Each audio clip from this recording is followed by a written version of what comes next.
It was Tuesday, the 14th of November. Ignatius Chombo, Zimbabwe's finance minister, had gone to bed early at his home in the affluent suburbs of Harare. Sometime after midnight, masked men, armed and wearing military fatigues, burst in and took him away.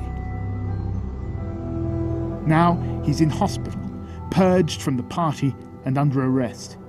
We've come to see if he can tell us his story. Thank you very much.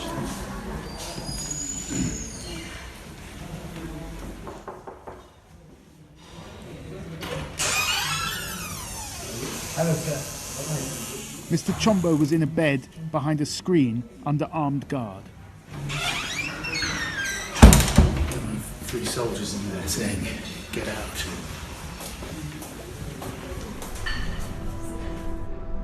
The following day, he appeared in court charged with corruption. But Mr. Chombo's real difficulty now is his association with Zimbabwe's former First Lady. Well, we've been hearing some really quite dramatic details about the arrests of supporters of Grace Mugabe on the night of the 14th of November.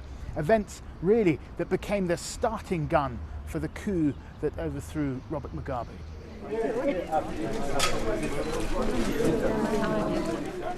As night fell, the cameras assembled to catch a glimpse of one of Zimbabwe's most powerful men, humbled and shackled, herded into a prison van along with common criminals.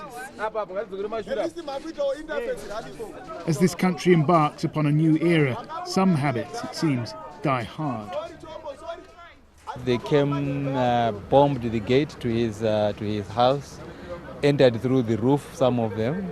Others, they broke the doors, got in, broke every door in the house until they finally came to where he was with his wife and I think the maid. And they were all asked to lie down. They were then blindfolded and he was taken out of the house, taken to a place that he cannot tell what place that was. And at the end of the day, he was there for more than 7 days. We blindfolded throughout the entire period of his incarceration.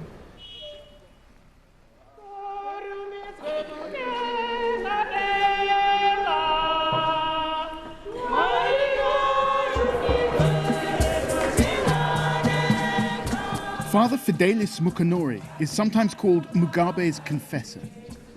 The events have been very fast.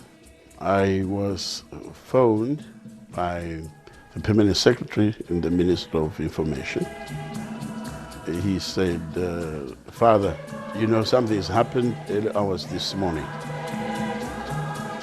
A Jesuit priest and close personal friend of many years, when the generals made their move, they asked Father Fidelis to mediate.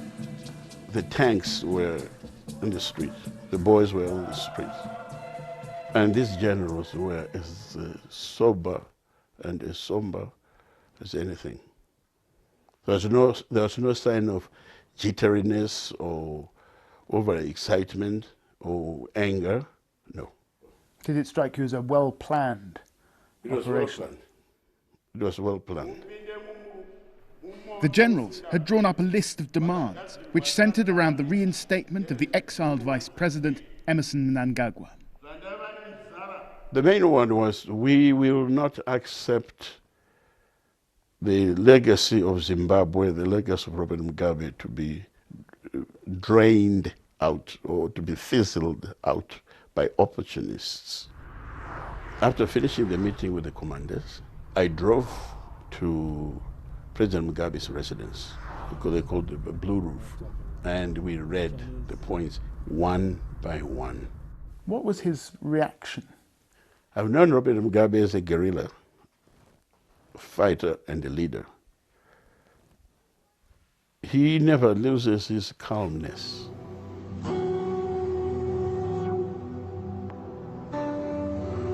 Not everyone who was at that first meeting remembers things going quite that smoothly. 2 people with knowledge of the conversation that day told us that Robert Mugabe said to the generals, "You can go to hell. You can kill me if you want to." And perhaps after 37 years in power, that's a more plausible reaction. But Robert Mugabe is the embodiment of power in Zimbabwe, and the aim is to control that legacy, not to kill it. It's a delicate operation, and it's not over yet.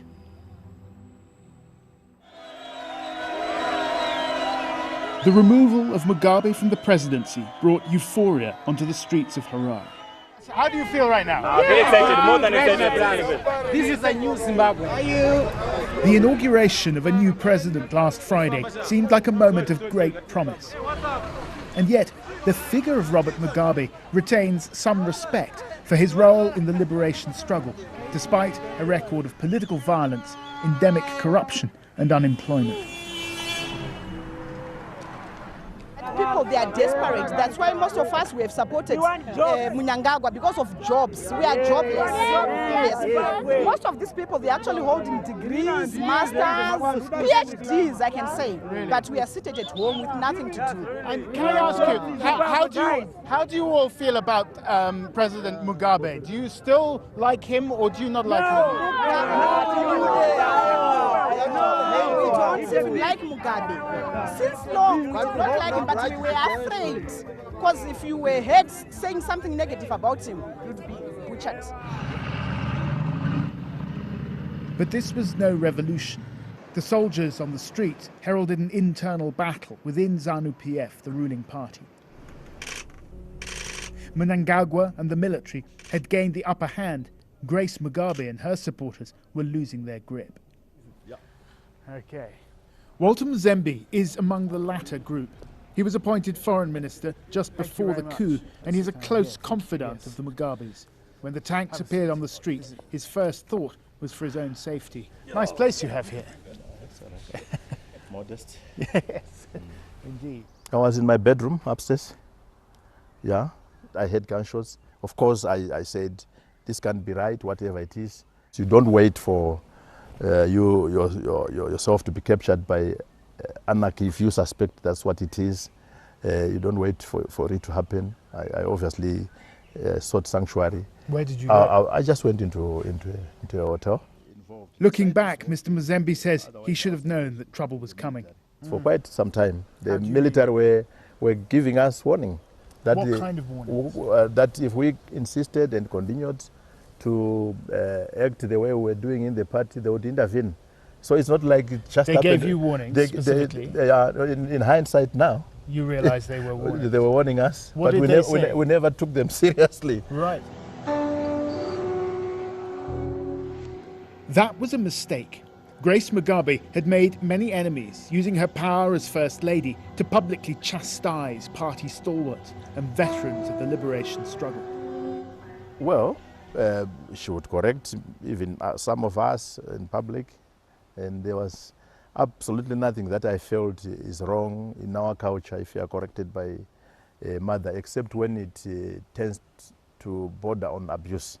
But if she corrects me... Is that what happened? I think she behaved like that kind of mother who would punish her children in public, I think.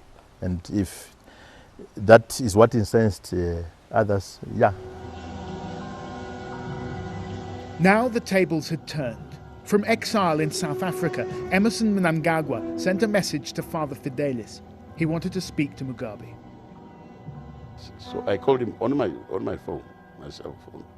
I said, I'm sitting next to the president. He also wants to speak to you. So the two spoke for exactly 10 minutes. Mnangagwa had accused Grace of trying to poison him. Now he told his former boss, he said, I had to leave the country for fear of my life. And that's why I left the country. You want me to come? I love Zimbabwe, would like to deal with the issue. Indeed, I will come. So the president said, please, please, come right away. And that was the last words. That was on the Friday. By the weekend, people were coming out onto the streets calling openly for Robert Mugabe to go. These were scenes unthinkable just a few days earlier. On Sunday, Mugabe addressed the nation. Everyone expected him to resign, but still he clung on. Some people close to Robert Mugabe say that by this time he'd already accepted that Emmerson Mnangagwa would be his successor, but that he wanted to hand over to him personally at a party congress in December. Others, though, say that he was still haggling over the terms and conditions of his retirement, immunity from prosecution, the security of his and his wife's businesses and properties, even a lump sum in cash. Whatever the truth, by the following Tuesday, the 21st, Parliament had begun impeachment proceedings and the game was up. So I personally was pretty much taken by surprise when I heard that he had capitulated and tendered his resignation. But I thought that happened on the back of pressure that was coming from the impeachment process in Parliament. What do you think it was that finally made him capitulate? He was betrayed by his colleagues by their last-minute switch. But that's politics. Yeah.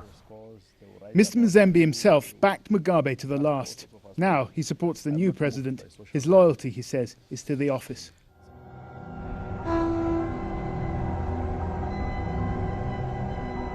A short drive out of Harare, through countryside of rolling hills and gold mines, brings you to Mazoe.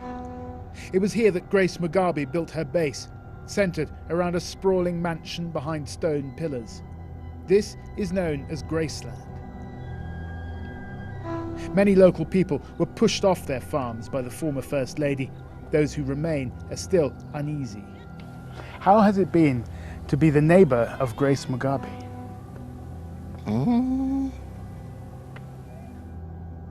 How are you? See, people are still scared to talk. For the past 3.5 decades, this country has been held together by fear. Few expect that to change quickly. People said to me a week ago, I couldn't have come out on the street and said what I'm saying now. One person said to me I would have been... I mean, that gives you some indication of the kind of regime that people have been living under, that you were also part of.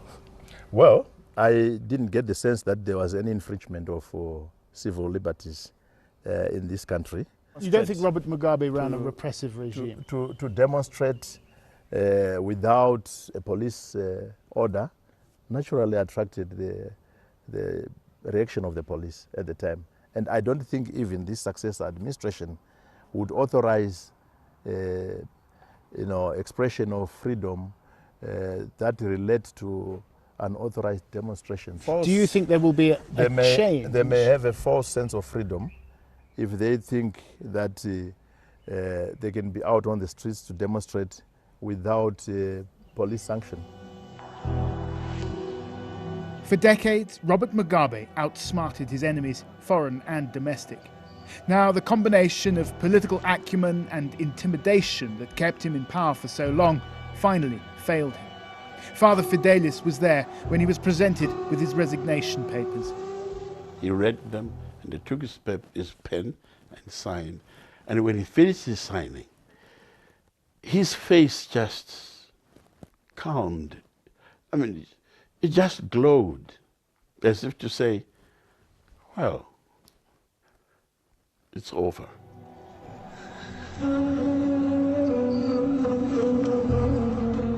So, what happens now?